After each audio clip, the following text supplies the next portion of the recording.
Hello everyone, welcome back to our channel. Today I'm going to show you something that is very useful and also very exciting, which is how can we export an animation from Grasshopper into Blender. First of all, I'm going to open this file called one objects generation. This script is very simple. It is generating 100 spheres with random locations and random radiuses. You do not have to make your objects like this. I'm just using this example to show you the process. First of all, I'm going to bake those objects into Rhino. And then if I select any of those objects, you will see that in Rhino, the name is empty. Because by default, Rhino do not assign a name to your object. So that's why we have to open the other file called to sort names based on height and set animation. I'm going to select all the objects I'm going to animate and then group them. Right click right here, set multiple meshes. And then once I turn this from false to true and close it, you'll realize that the script has actually made a copy of every single object and assigned a name to it. If I select this object, it is now called obj underscore 70. To ease the confusion, I'm going to delete the group. And now, if I select any of them, it has a name. And what's the logic for the name? Well, it assigns the name based on the height of the object. So for example, this object is the lowest, so it's called obj underscore 0, and this object is highest, so it's called obj underscore 99. So that's what this script does. I can go ahead and turn this off because it doesn't matter anymore. And then I'm going to select all the objects here, group them again, right click it here, and set multiple meshes. Now, this script is very interesting.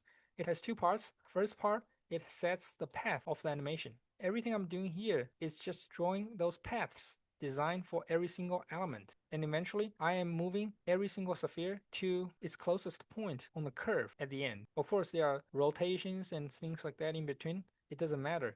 The goal is very simple, just moving it from this point to this point. And then you have to think about four things. First of all, you have to bring all the paths to this component. The second input determines how many keyframes you're going to have for your animation. And the third part is where you put the path to save the CSV file. What we are going to do is we're going to use the CSV file to record all the keyframes and use Blender to import that CSV file to set the animation. And the last part is the ID. What you're going to do is you are going to connect all the objects you want to move into this component. And that's it. Again, you can set your path however you want. You can change the number of keyframes by changing this number slider, and you can change the path where you want to save the CSV file. And finally, you can import any objects you want into this script. Go back to this folder. You will see that it has just created a CSV file called animation.csv.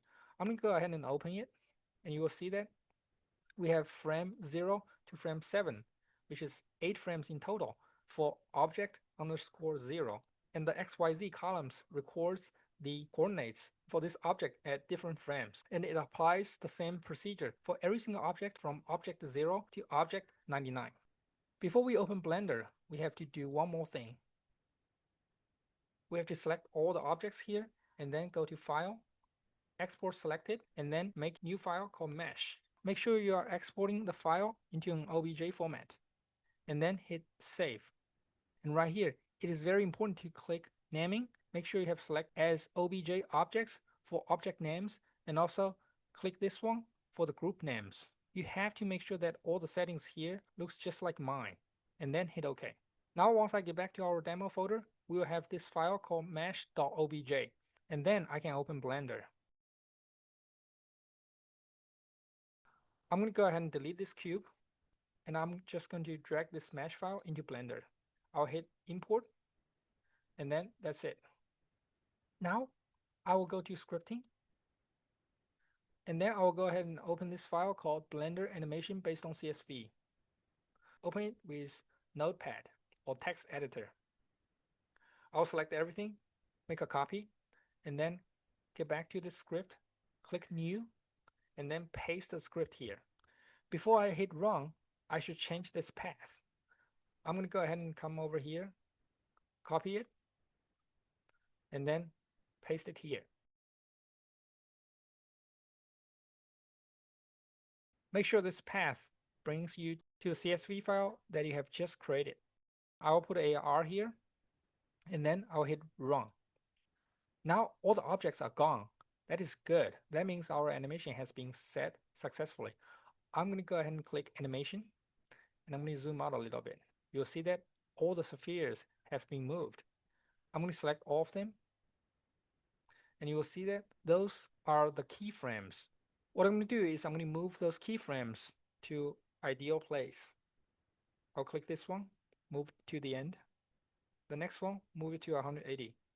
Be careful to keep the order. I'll do that for all of them. And then once I hit play, this is what will happen. You will see that the animation has been imported from Grasshopper into Blender successfully. And think about what kind of possibilities you can have with this workflow. Thank you so much for your attention. I'm looking forward to see your animation, and I'm looking forward to see you in our next tutorial.